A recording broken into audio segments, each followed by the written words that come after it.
Today on Tricrow Studios, we do a comparison between the Gibson Les Paul Studio and the Gibson SG Standard.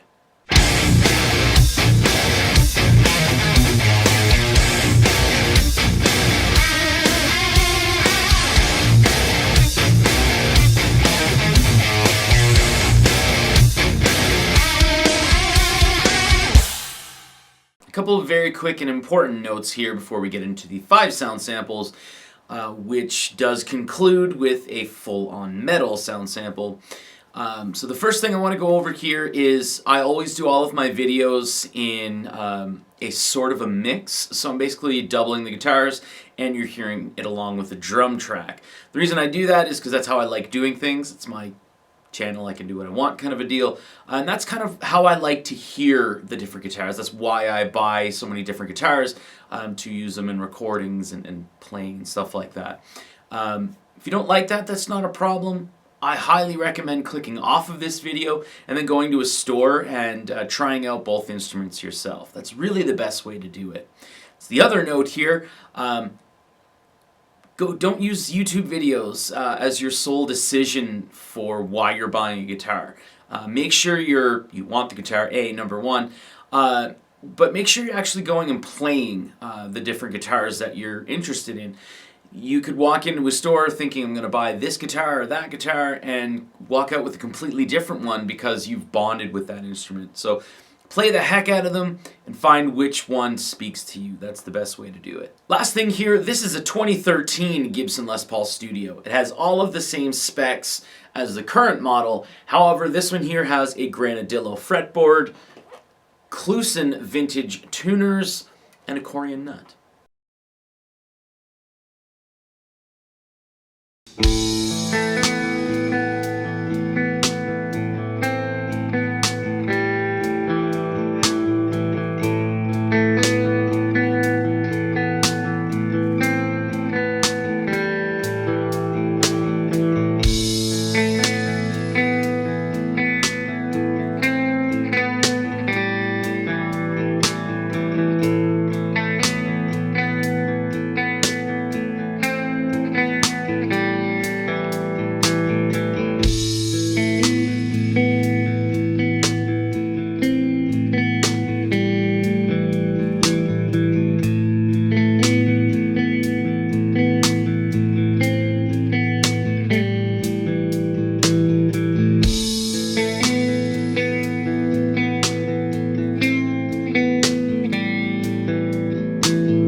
Alright, so there you go. There were the 5 sound samples. I think they were kind of long, but I enjoyed making them. So this part of the video here, I want to kind of talk about the Les Paul Studio and the SG Standard.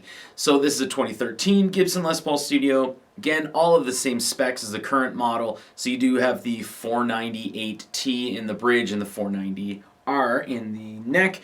And this is a 2020 SG Standard. So 490R and 490T for the pickups. All right, so let's talk about the specs and the differences here. They kind of go hand in hand.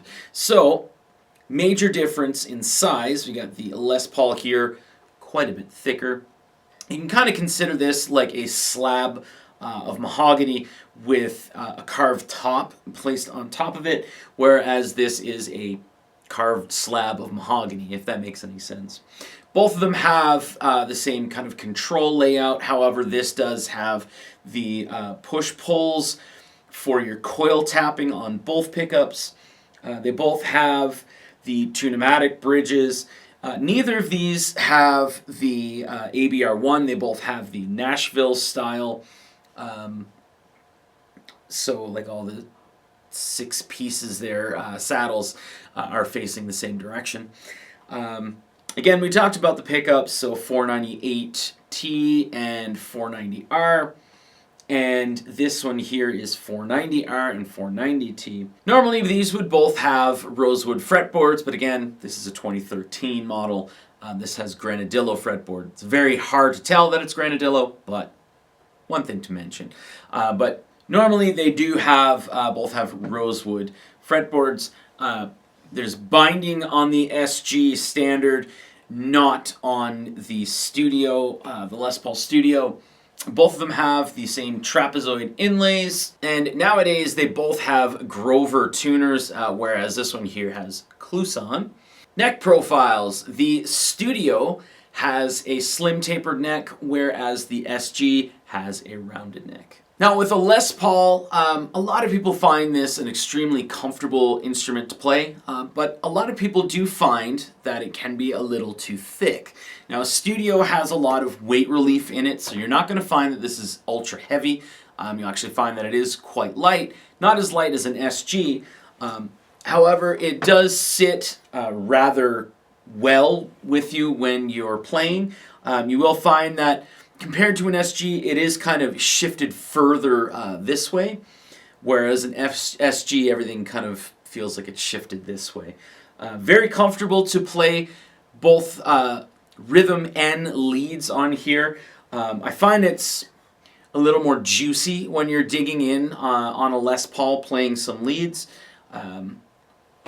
Probably why this is one of the most popular instruments of all time. And with an SG, very comfortable when you're playing it seated.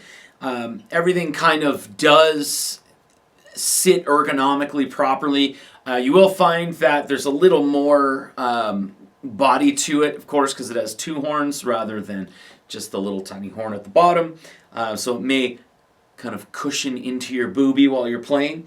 And as I did state, everything on an SG is shifted up this way a little bit, so you'll find that the neck is a little further out, and it can feel a little plucky when you're playing an SG, but I've never found, I think the SG is one of the only guitars that, if I describe it as plucky, I'm actually saying it in a good way. Very comfortable to dig in anywhere past the 12th fret.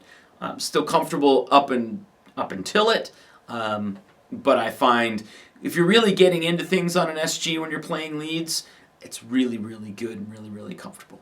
I really don't have to talk about neck dives, right? Just don't use nylon straps. You'll live. Just put your big boy pants on. We're fine. Both of these guitars are great choices for your first instrument, your first Gibson, an intermediate instrument, an advanced type of an instrument. Both of these guitars are fantastic, and I do consider myself very lucky to own both of them, along with all my other guitars. So yeah, again, you can't really go wrong with either or. I mean, if you're looking to get Strat tones, just because this has coil tapping on it, I find it's like a dusty coil tapping, so it kind of gives it like a dirty P90, if that makes any sense to you.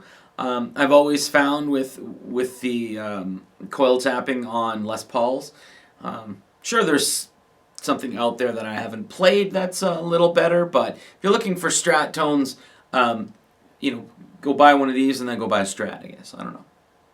Thanks for watching.